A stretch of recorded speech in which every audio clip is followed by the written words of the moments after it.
Let's talk about it. The Khia Bryant, the 16-year-old young lady who was shot in Ohio in an unfortunate situation.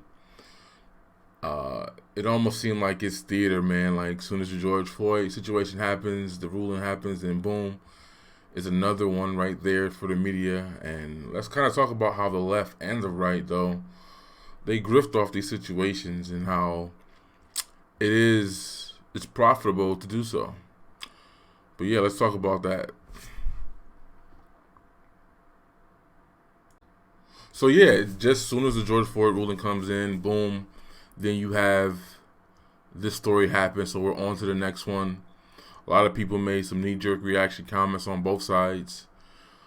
Uh, what I saw, I'm like, okay, yeah. In my mind, even though I know that I know better, I was hoping that he did not have to use lethal force. Like, that was the first thing that popped in my head. Like, damn. But you meet aggression with aggression. That's in their rule books as police. And it's unfortunate she hit her 4 times, which ironically, the 4 shots will kind of show you. It didn't take 4 shots to stop her, actually. But when Democrats say you don't need more than 10 bullets in your gun, it kind of proves that that's not true. Especially if you got a 9mm pistol. Some people are going to eat a couple of those and keep coming at you. And we've seen that too before, but different conversation. But it was unfortunate. I wish that they didn't have to use lethal force. I know firsthand that taser don't work. You have the video with the other black woman who the officer had her hemmed up, and then she reached for her gun while he was tasing her. He even stuck it to her arm even after the little projectiles were in her, and it still didn't affect her, and she popped off and shot at him. So we know that doesn't work. I don't know why every time these things happen, and I have another video that I didn't upload yet, but it was titled Don't Trust Joe Biden or Joe Budden when it comes to gun advice, because he had, in a conversation about King Vong and that situation with Rondo Quando and his man Tim who shot him, people were like, well, he should have just shot a warning shot while his man was getting jumped by 20 dudes. Like, and black people have to learn that there's no such thing as a warning shot. The same way we can't shoot our gun in the air because what goes up must come down. Those bullets will hit something or someone. I don't understand why we don't comprehend that. We still saying that Melissa Alexander fired warning shots. You can't do that.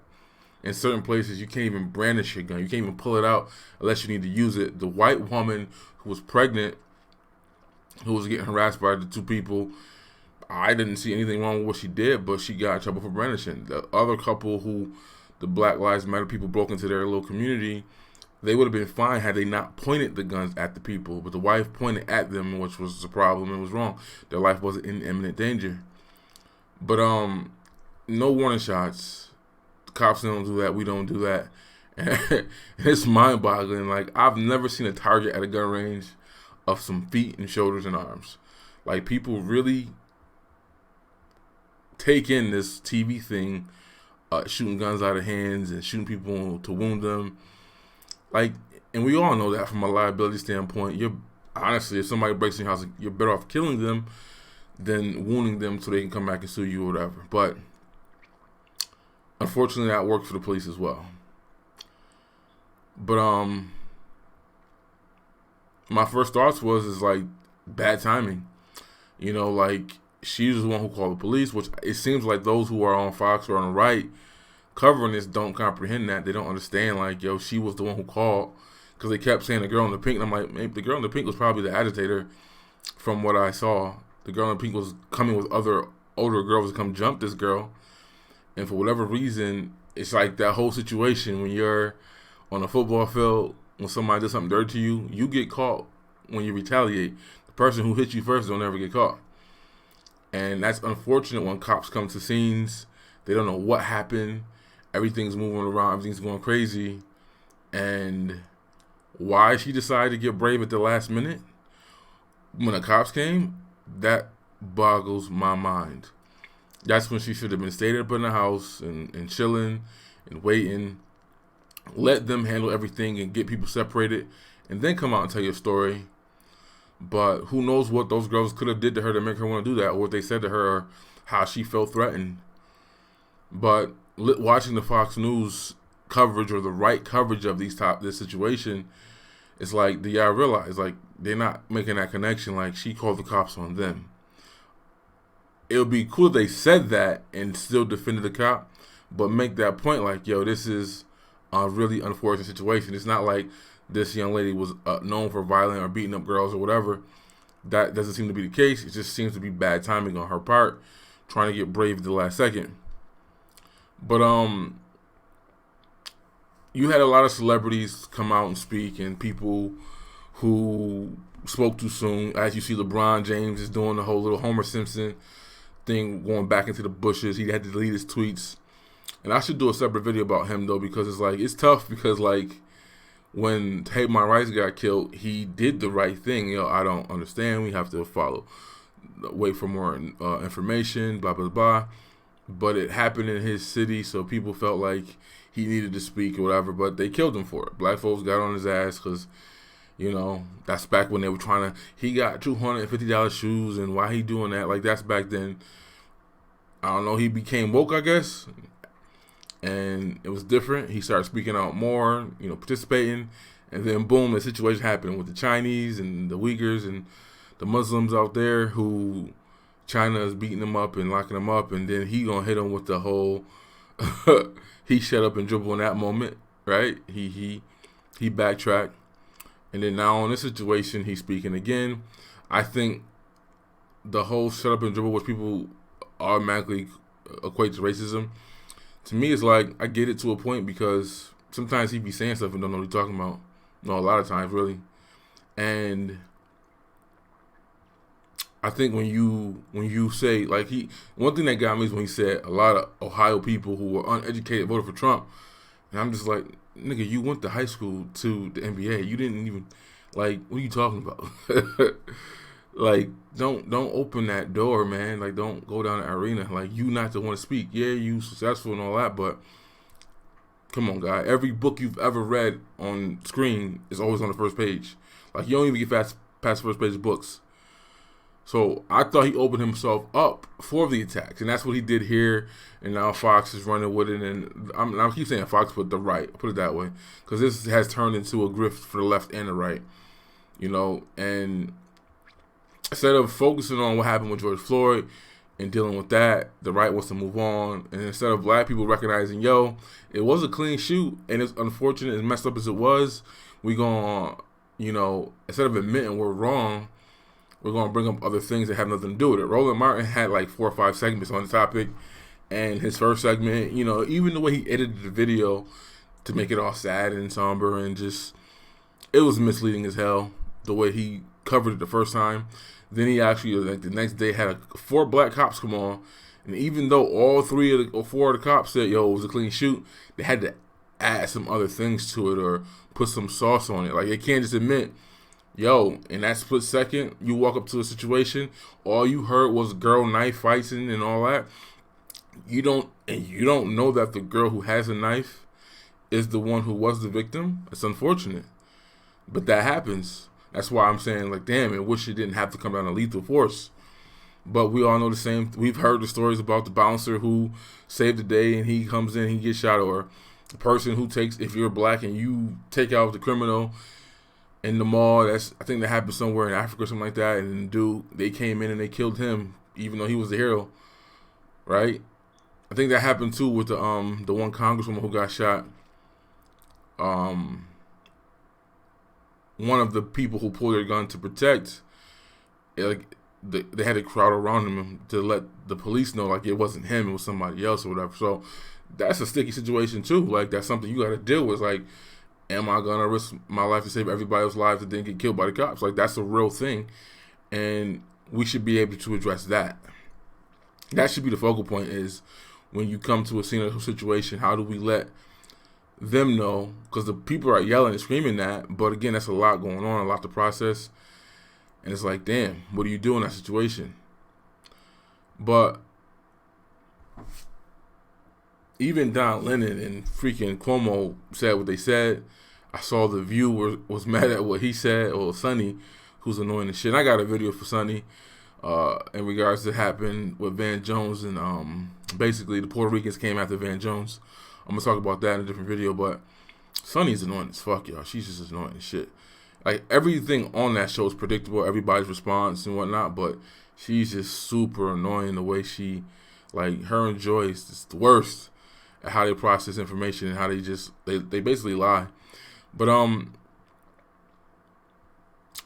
instead of saying what I just said about it being an untimely situation and unfortunate, we can't just admit that. We want to make it about little black girls. I saw some people saying, oh, is this justified shoot because she black, but when all the Pookies and Red, like, no, I don't look at every situation the same.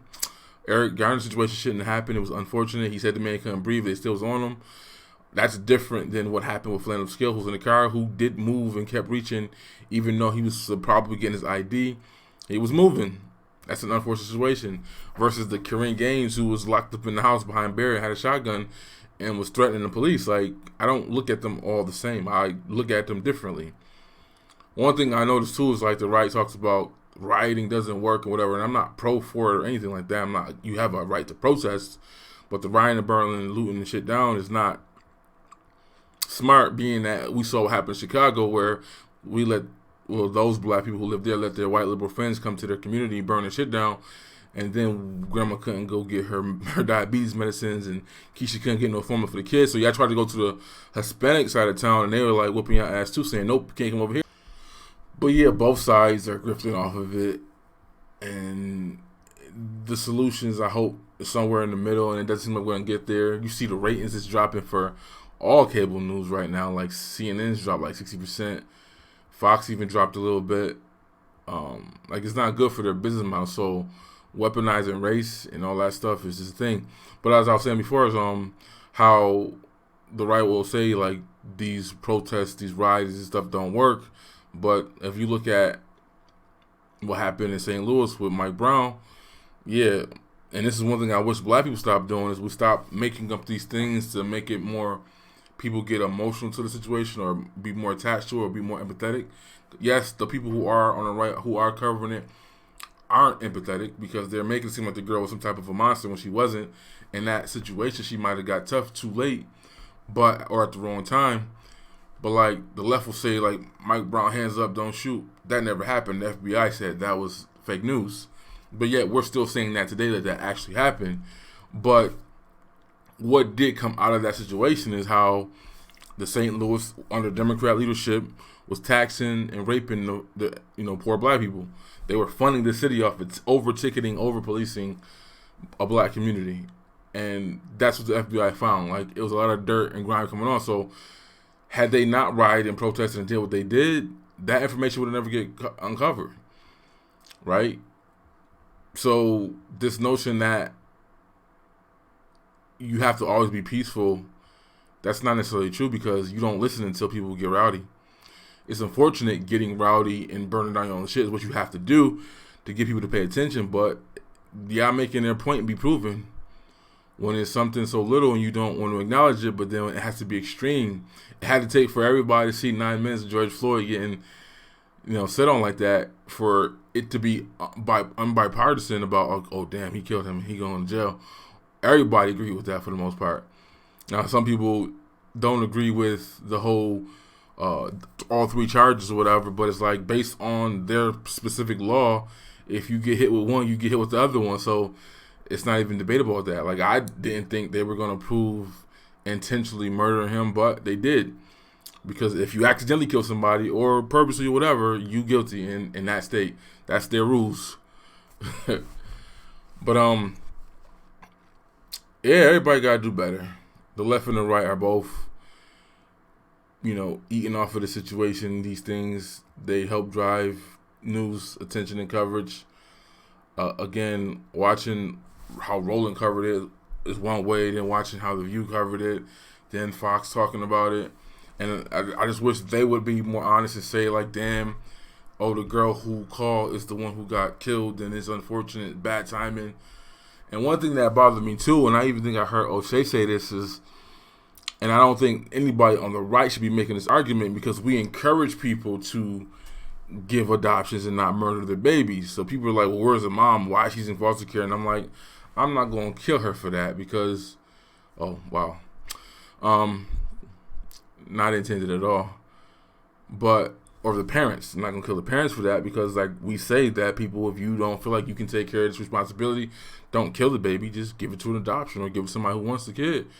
So hearing so many people on the right making that argument about the parents, and I'm like, nah, don't do that.